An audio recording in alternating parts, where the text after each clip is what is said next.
सत्ता र राजकीय सत्ता नेपालको सार्वभौम सत्ता र राजकीय सत्ता नेपाली जनतामा निहित रहेको नेपाली जनतामा निहित रहेको नेपालको संविधान प्रति पूर्ण वफादार रही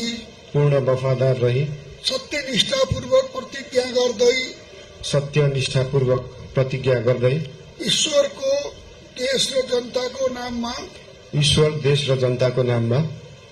शपथ लिन्छु कि प्रधानमन्त्री पदको जिम्मेवारी प्रचलित कानूनको पालना गरी मुलुक र जनताको भलो चिताई कसैको डर नमानी पक्षपात नगरी पूर्वाग्रह वा खराब भावना नलिई ईमानदारीका साथ गर्नेछु र आफ्नो कर्तव्य पालनको सिलसिलामा आफूलाई जानकारीमा आएको कुरा म पदमा बहाल रहँदा वा नरहँदा जुनसुकै अवस्थामा पनि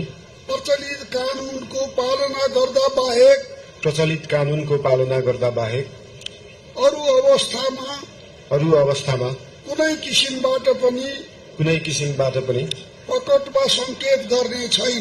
प्रकट वा संकेत गर्ने छैन। धन्यवाद।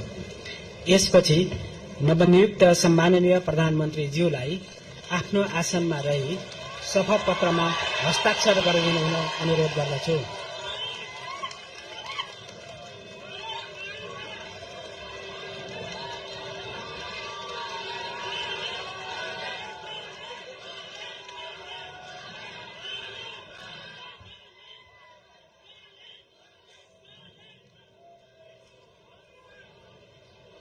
सम्माननीय प्रधानमन्त्री श्री बालेन्द्र शाहज्यूबाट प्रधानमन्त्री पदको पद तथा गोपनीयताको शपथ लिने काम सम्पन्न भएको छ।